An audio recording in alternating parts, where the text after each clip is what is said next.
Vous écoutez RFI, il est 17h à Paris, 16h temps universel, 1h à Séoul. Le journal en français facile. Margot Ratézik. Bienvenue dans une nouvelle édition de votre journal en français facile. Je suis ravie de vous accompagner. Et à la une, la Corée du Sud, toujours dans le tumulte politique. Les enquêteurs ont renoncé à arrêter le président déchu. Yoon Suk-yeol est toujours retranché dans sa résidence. Les chefs de la diplomatie allemande et française ont rencontré Ahmad al-Shara, nouvel homme fort de Syrie. Jean-Noël Barrot et Annalena Baerbock ont insisté sur la nécessité d'une transition pacifique et inclusive. Dit Syrie, nos conversations sont-elles écoutées ?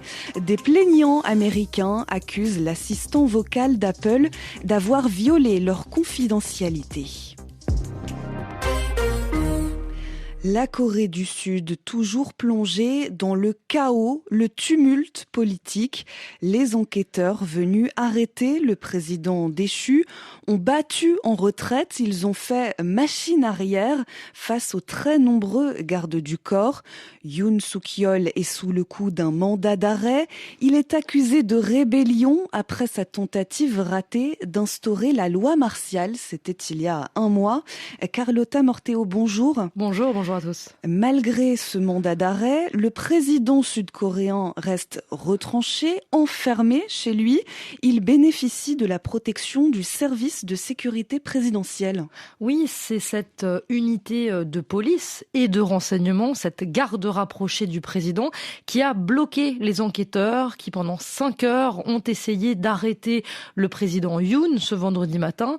Ils ont d'abord dû se frayer un chemin pour passer outre la foule de partisans du président déchu qui étaient massés devant la résidence des ultra-conservateurs, dont des influenceurs d'extrême droite et des prédicateurs chrétiens évangéliques bien connus qui ont promis de tout faire pour le protéger. Une fois à l'intérieur du domaine, les routes avaient été bloquées par des véhicules. Ils ont donc continué à pied et se sont retrouvés face à une chaîne humaine de 200 hommes du service de sécurité présidentielle qui se tenaient les bras pour leur bloquer le passage. Au bout de 40 minutes d'un face-à-face tendu, par crainte que ça ne dégénère, les enquêteurs sont partis.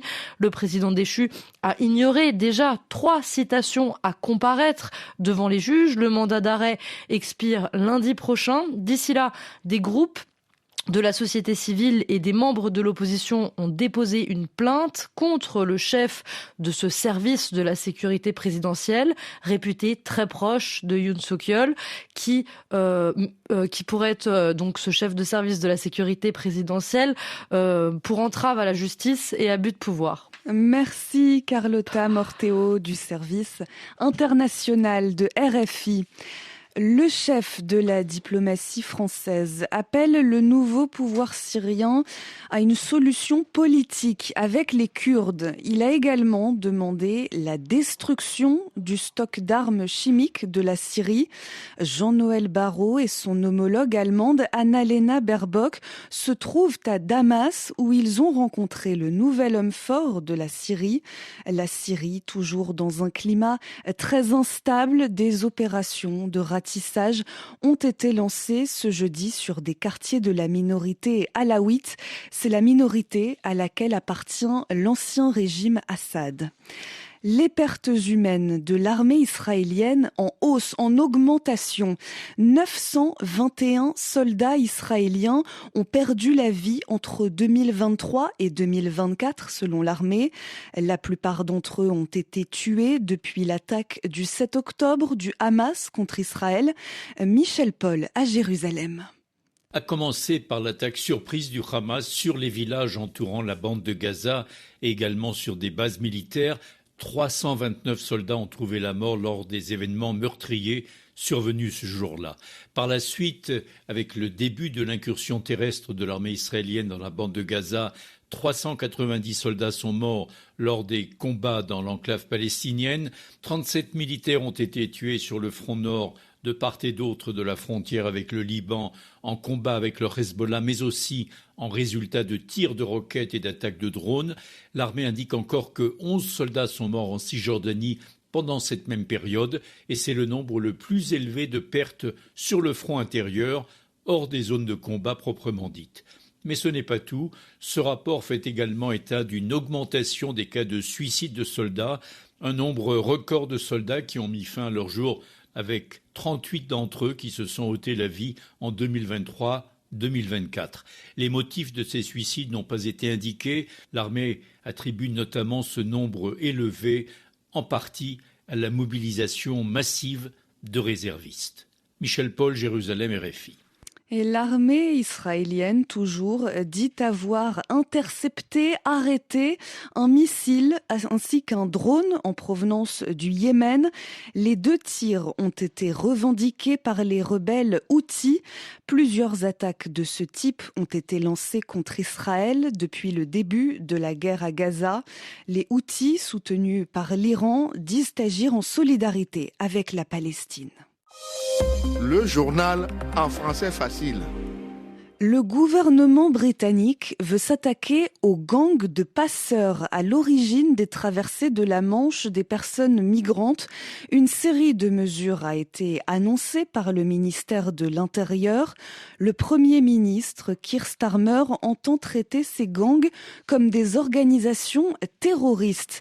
À Londres, la correspondance de Sarah Menahi. Keir Starmer en a fait l'une des priorités de son mandat, s'attaquer aux gangs de passeurs qui organisent les traversées illégales de la Manche à bord de petites embarcations. En ce sens, de nouvelles ordonnances judiciaires permettront d'empêcher les personnes soupçonnées de trafic d'utiliser un ordinateur et un téléphone portable, d'accéder aux réseaux sociaux et à leurs comptes bancaires qui seront bloqués. Le gouvernement britannique prévoit de pouvoir imposer ces restrictions aux suspects immédiatement, pendant que l'enquête, elle, suit son cours.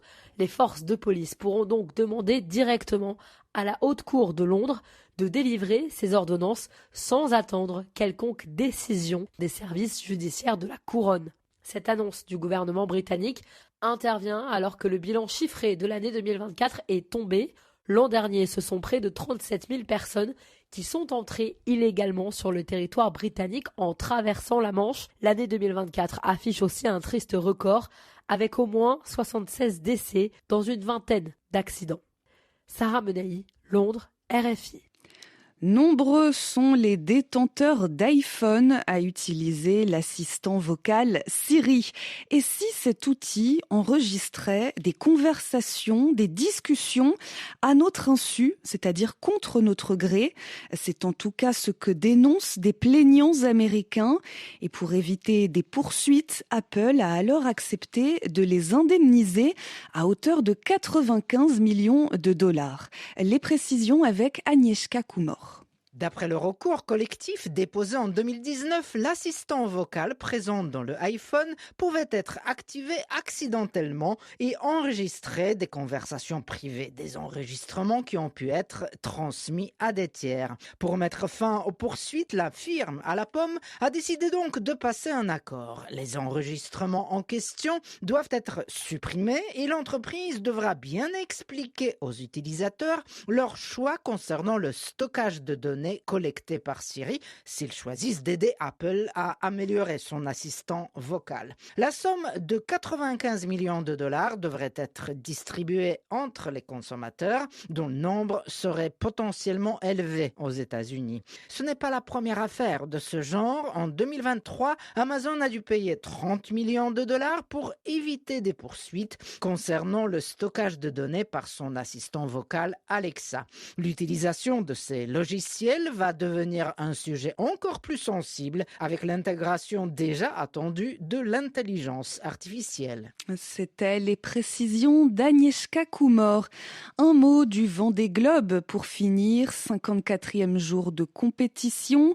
Charlie Dalin et Johan Richomme font toujours la course en tête du Tour du monde à la voile.